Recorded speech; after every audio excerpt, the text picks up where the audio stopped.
Excellent début de semaine à vous, Madame, Messieurs. Merci de nous avoir choisis pour vous informer à la une de l'actualité. Après la présentation de complices de rebelles du mouvement de 23 mars ce lundi, le parti de Moïse Katumbi sort de son silence. Il décrit un acharnement des autorités à vouloir le mêler de tout mal.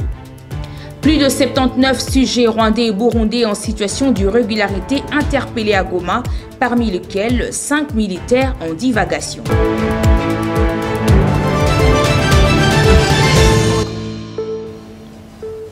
Madame, Monsieur, bienvenue. Au premier plan de ce journal, le chef de l'État, Félix-Antoine Tshisekedi, est arrivé à Malabo, en Guinée équatoriale, pour participer à la 24e session ordinaire de la Communauté économique des États de l'Afrique centrale, CEAC. Il conduit une forte délégation congolaise composée de membres du gouvernement, dont le vice-premier ministre de la Défense nationale, cellule des affaires étrangères. Ces rendez-vous est placé sous thème CEAC à la croisée de chemin vers la consolidation et la réforme pour relever le défi de l'intégration régionale en Afrique centrale. S'agissant de la traditionnelle réunion du Conseil de ministres du 10e chapitre de cette importante réunion qui faisait état du point d'information, le vice-premier ministre en charge de la défense nationale et ancien combattant Jean-Pierre Bemba avait présenté la situation liée aux opérations militaires de grande envergure menées dans l'est de la RDC et à l'ouest du pays, marquées par le phénomène Mobondo.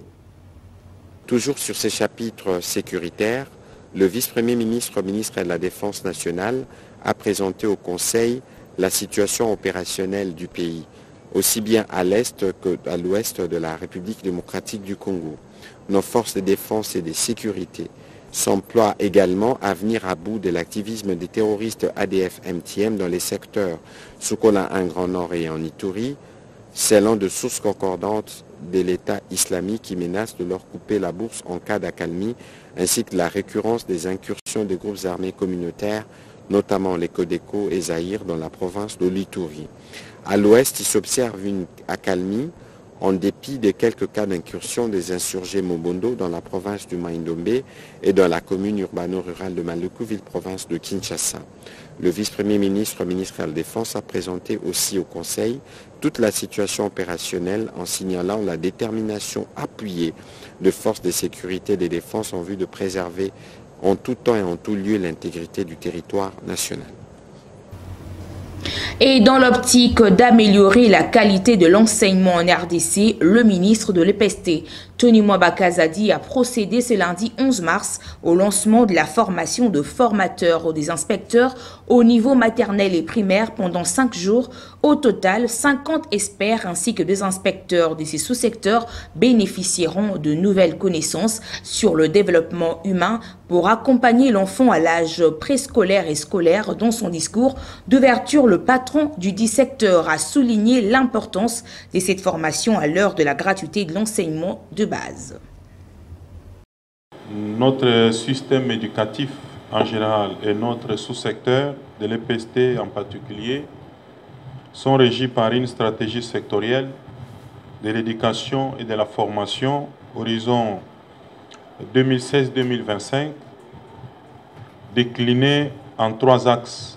L'accroissement de l'accès, de l'accessibilité, de l'équité et de la rétention des élèves apprenants dans les systèmes jusqu'à l'achèvement de leur parcours scolaire.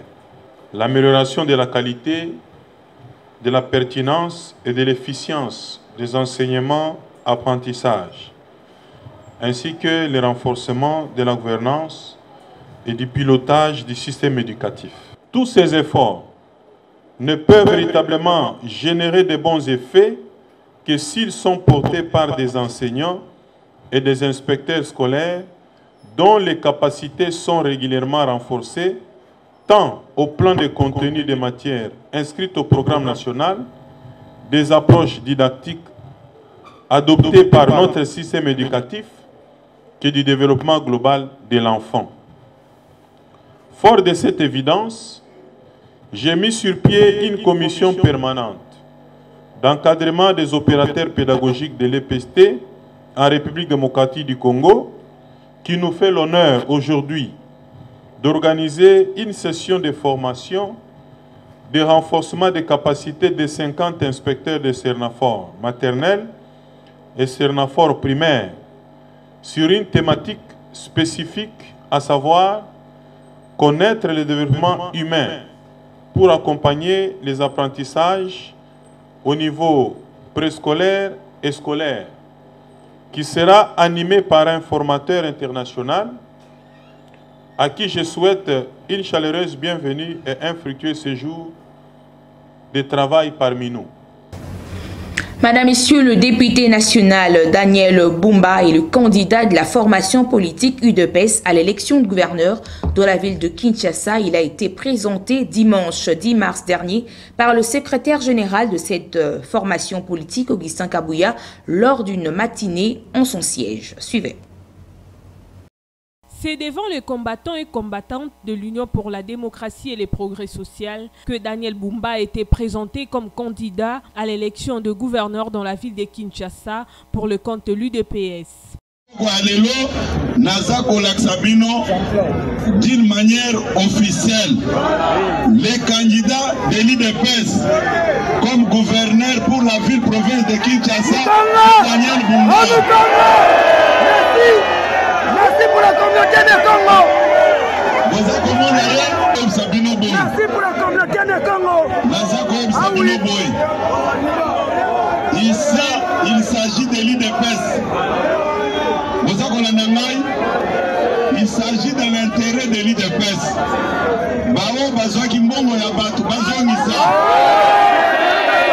Au cours de cette matinée politique, le secrétaire général de cette formation politique, Augustin Kabouya, a annoncé sa candidature au poste du premier vice-président du bureau de l'Assemblée nationale.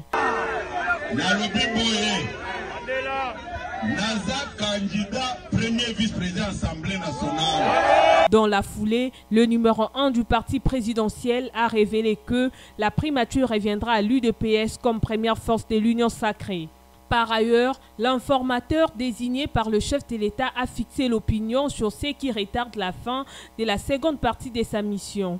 Selon ces derniers, il attend les arrêts de la Cour constitutionnelle pour bien partager les responsabilités puisque la formation du gouvernement s'est faite sur base des poids politiques. Il suffit de noter que les élections de gouverneurs et vice-gouverneurs auront lieu le 7 avril prochain. En perspective de la nomination du nouveau Premier ministre et de son gouvernement, l'on s'interroge sur le profil de ces derniers. Du côté de l'opposition, Alain Zikatedi, acteur politique, martèle sur un choix judicieux reposant sur l'intérêt général de la population congolaise et non sur celui de partis politiques. Suivez. Je serai un peu dubitatif parce que la question du profil relève aussi d'une élection crédible. Or, en RDC, vous le savez, on a assisté à un simulacre d'élection. Celui qui viendra, ça je le sais, que le profil managérial tel qu'établi ne sera pas mis en jeu, mais celui qui viendra, vous allez vous rendre compte, il sera récupéré sur base de ce que nous appelons la vampirisation financière. Deuxième aspect, vous verrez que celui qui viendra, il viendra pour servir non pas le peuple, mais servir M. Chilombo. Celui qui viendra, vous allez vous rendre compte qu'il va s'intéresser moins des problèmes de l'Est. Mais si on était dans un état des hommes normaux, celui qui vient pour être Premier ministre doit incarner certaines valeurs managériales, entre autres l'intégrité, entre autres la doigté managériale, c'est-à-dire mettre en exergue toutes les batteries pouvant aider la République à avancer. Mais je vous dis, tous ces critères-là, seront mis de côté. Il n'aura pas la probité morale. Il ne va pas incarner l'esprit de la cohésion nationale. Il viendra avec le népotisme, chose que nous décrions. C'est ce que nous vous demandons, chers journalistes, d'aider le peuple congolais pour que cette fois-ci, que nous ayons vraiment des gens qui viendront pour travailler pour le compte non pas de leur parti politique, non moins encore de leur famille biologique, mais aussi de l'État congolais.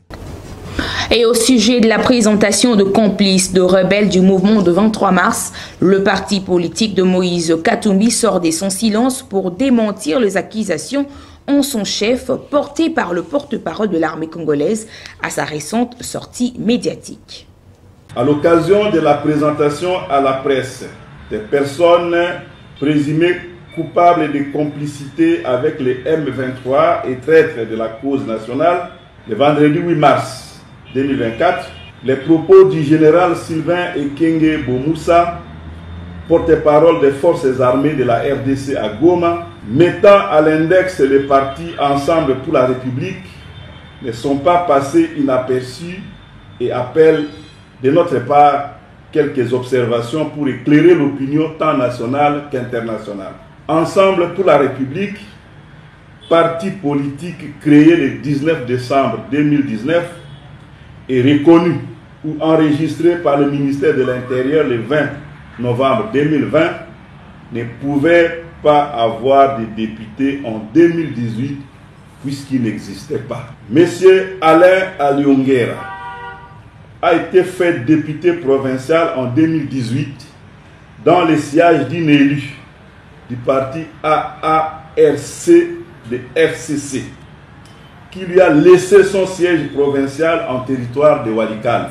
Il n'a jamais eu de lien avec Ensemble. Notre parti est cité dans son cas pour des raisons incompréhensibles. Soit c'est clairement avec l'intention de diaboliser et nuire à notre crédibilité, soit notre armée est mal renseignée et ce serait très grave en cette période de guerre.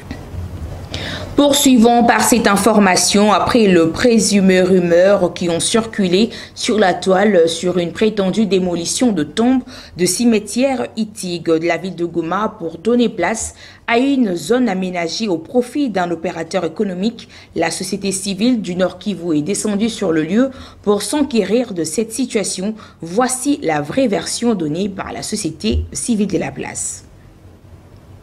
En fait, nous avons été alertés par toute la population de la ville de Goma sur une probable démolition des sépultures au niveau du cimetière de Litige. Et on nous a envoyé même des images et consorts. Après l'alerte, nous avons pris l'initiative quand même d'aller enquêter et savoir de quoi il s'agit. Alors aujourd'hui, nous sommes à Macao maintenant là. C'est venir vérifier effectivement toutes les informations qui ont été publiées. Il s'agissait effectivement d'une opération d'exhumation au cimetière de Litige pour amener un frère défunt d'une famille au niveau du cimetière de Macao. C'était une opération engagée par la famille de par sa propre volonté, sans être poussée par personne, pour ne fût-ce qu'amener leur frère dans un cimetière qui est plus sécurisé et protégé. Et c'est pourquoi nous sommes venus vérifier. Nous avons trouvé toutes les informations. La tombe est là derrière nous d'ailleurs. De la personne qui a été exhumée au cimetière Litige vers Macao. Nous avons visité aussi cette tombe-là vide, qui est déjà un peu encombrée par des blocs et autres. Mais nous voulons rassurer ici la population de la ville de Goma qu'il ne s'agit pas de démolition de tombes à Litige. Il s'agit d'une opération engagée par une famille d'un défunt qui a voulu exhumer le corps et l'amener vers un cimetière plus sécurisé de Macao. C'est ça ce qui s'est passé. Il ne s'agit pas de la démolition des tombes, parce qu'on a vu tout le monde à Goma en ébullition vers le cimetière de Litige pour dire qu'on est en train de démolir des tombes. Il n'y a pas de démolition, nous le confirmons. Et le frère qui a été exhumé est bien enterré par sa famille au cimetière de Macao.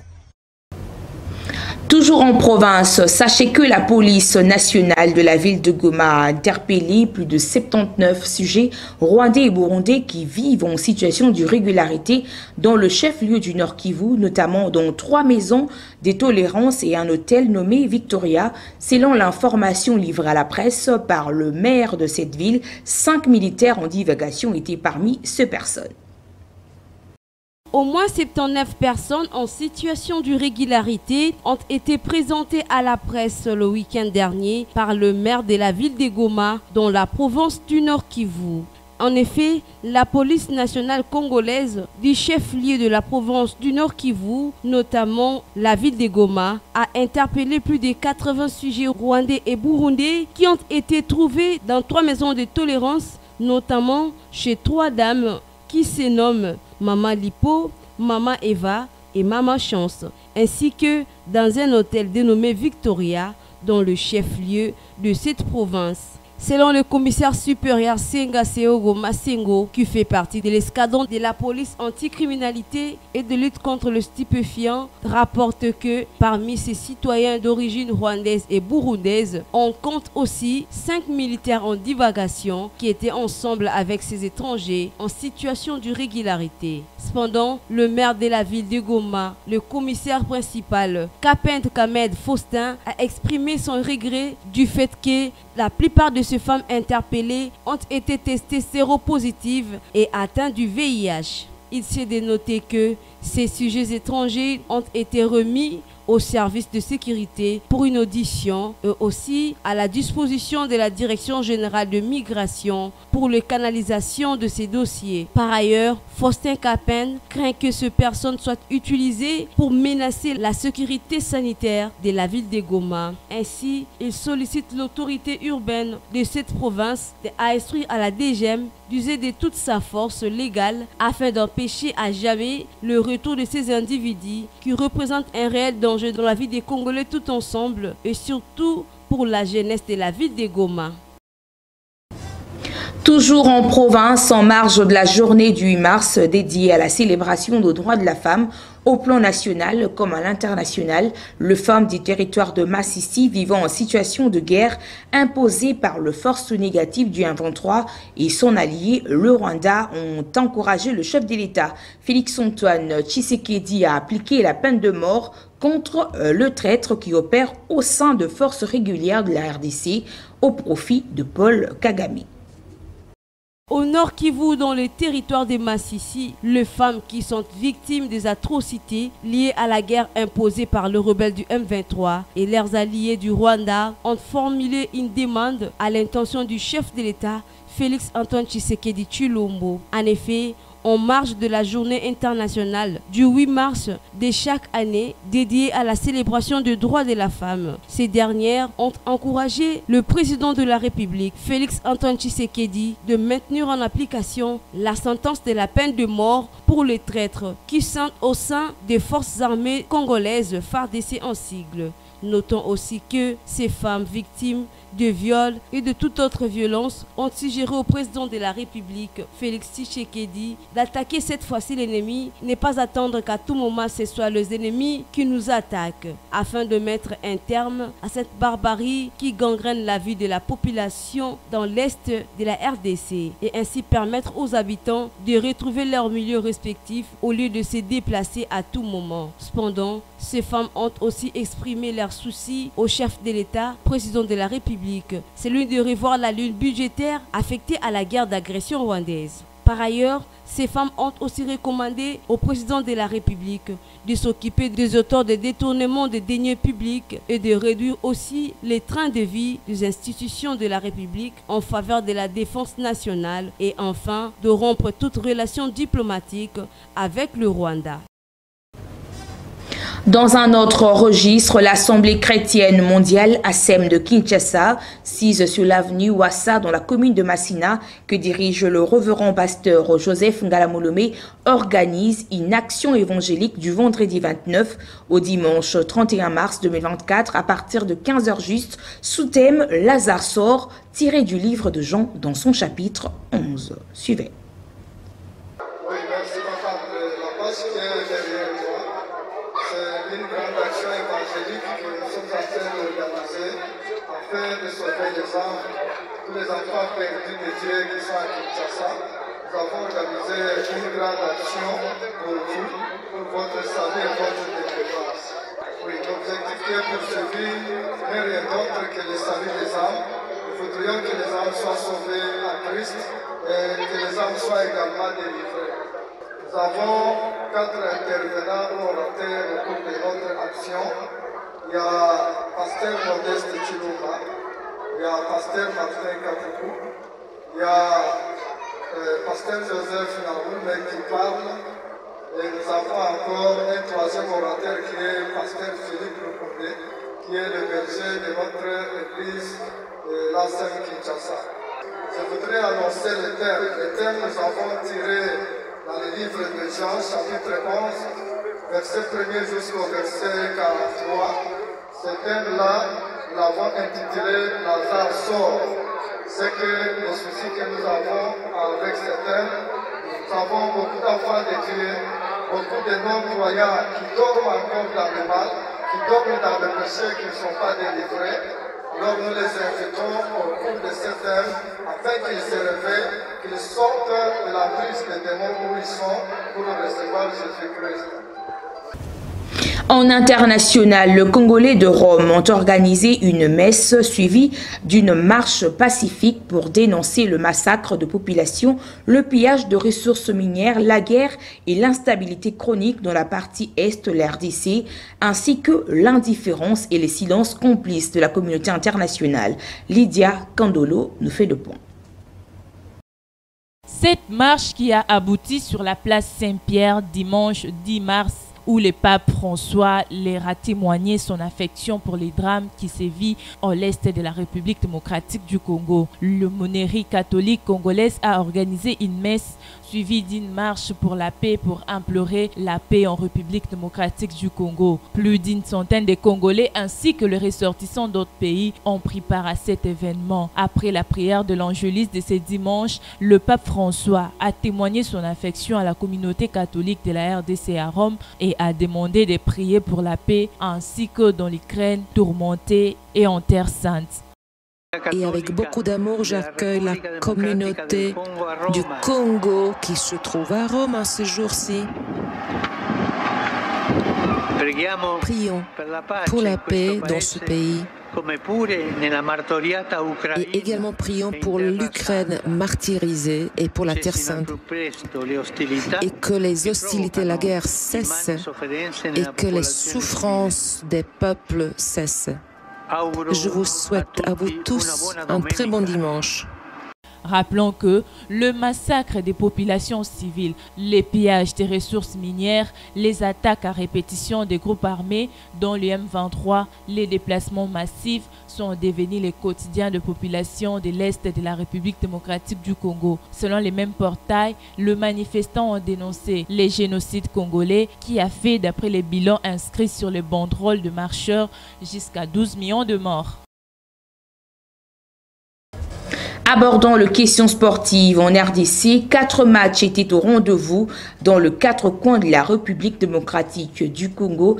À Goma, Mazembe a été accroché par Dauphin Noir. Au stade de Martyrs de la Pentecôte, le Samouraï du Football Club, les Aigles du Congo ont déjoué le Cheminot des Loupopo dans les ultimes minutes du match. Par contre, The Club a eu raison sur le kamikaze de Lubumbashi Sport. Sachez que c'est Maniema Union qui domine provisoirement le classement après sa victoire face à Don Bosco. Espoir qui n'en vit dit pour le compte-rendu de la deuxième journée de play-off. Dans la deuxième journée du play-off, 8 clubs qualifiés dans cette phase se sont croisés le week-end. Au stade de Martyrs de la Pentecôte de Kinshasa, le football club Les Aigles du Congo, premier à ouvrir la marque avant la pause et ensuite mené au score jusqu'aux ultimes minutes avant la fin de la rencontre, a été sauvé à la justesse par une tête de Mea sur un centre parfait du latéral droit Dieu merci Moukoko dit Soso et remet tout à 0. Une désolation pour les clubs jaunes et bleus de la ville qui a vu sa victoire être déjouée. Bien avant cette affiche, Maniema Union a réussi à battre les Salésiens du Don Bosco par 2 buts contre 0 le samedi dernier. Ces résultats permet aux unionistes de Kindu d'être à la tête du classement de la deuxième journée devant le tout-puissant Mazembe qui a enregistré un nul vierge au stade de l'Unité à Goma dans les après-midi du dimanche 10 mars dernier face au Dauphin Noir et reste deuxième avec 4 points. Par ailleurs, le club est très coriace devant les kamikazes de Lubumbashi Sport au stade Kibasa Maliba dans les après-midi de la journée dominicale. Et Lipanzu et Mpiana Mozizi sont les débiteurs des Moscovitch de Kinshasa. Il s'est de noter qu'à la 3e journée du play-off de la Ligue nationale de football, le club va recevoir Saint-Éloi Lupopo à Kinshasa. Le tout-puissant Mazembe accordera son hospitalité à Maniema Union. Lubumbashi Sport croisera Don Bosco à domicile et Dauphin Noir va se mesurer au football club Les Aigles du Congo. Et en réaction après leur succès face à Lubumbashi Sport en match de la 2e journée du play-off de la Lina Foot le dimanche 10 mars dernier, Absalam Ouadou, coach du V-Club, remercie le dirigeant du club et promet le meilleur pour la suite du championnat. J'étais content de la prestation qu'ils ont fait dans tous les secteurs de jeu.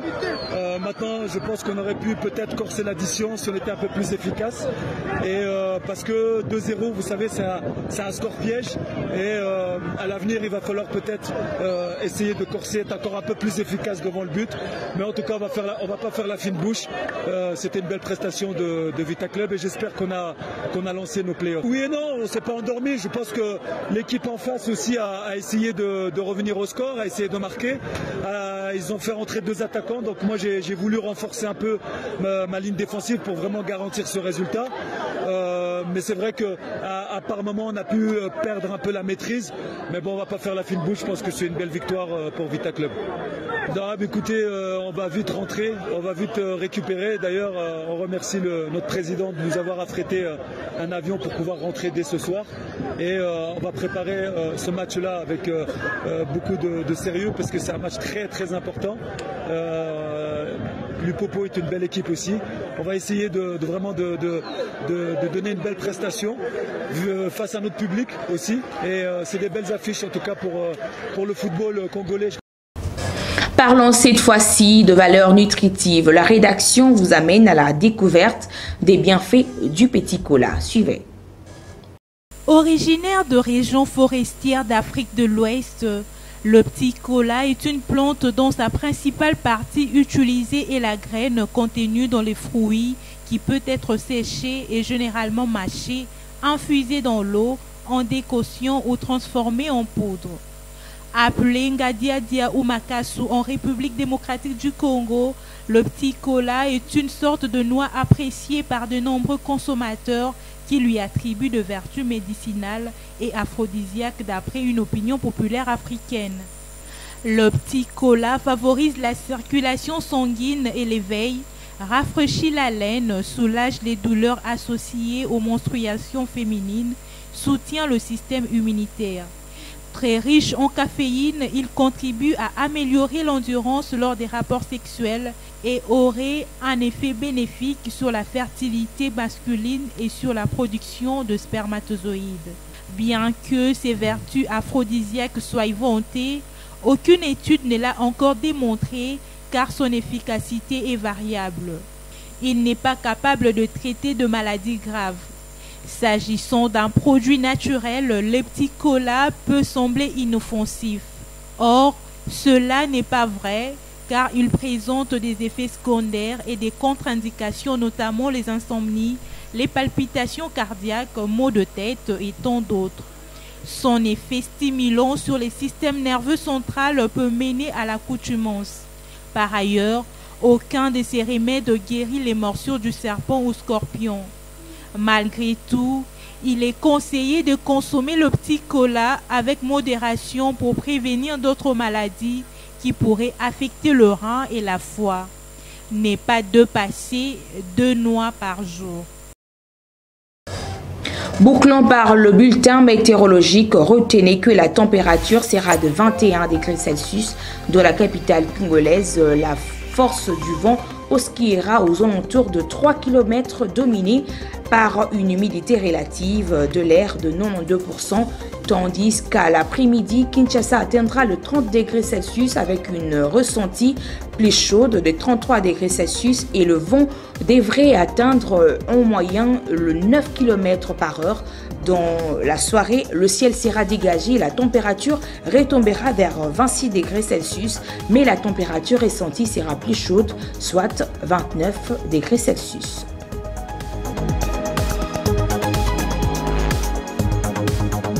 Madame, Monsieur, un communiqué vient de nous tomber. L'Union de syndicats du Congo organise une session de formation syndicale en faveur de délégués syndicaux titulaires et suppléants, membres du comité de base ainsi que le permanent syndicaux en date du 13 au 15 mars en salle de conférence Ivana de Poivrière, 6 sur l'avenue du Kasaï, numéro 163, non loin de la gare centrale de la commune de la Gombe. C'est ici que nous mettons terme à ce rendez-vous informatif sur nos antennes. Bien avant de nous quitter, le rappel de titre. Après la présentation de complices de rebelles du mouvement de 23 mars ce lundi, le parti de Moïse Katumbi sort de son silence et décrit un acharnement des autorités à vouloir le mêler de tout mal. Plus de 79 sujets rwandais et burundais en situation d'irrégularité interpellés à Goma, parmi lesquels 5 militaires en divagation.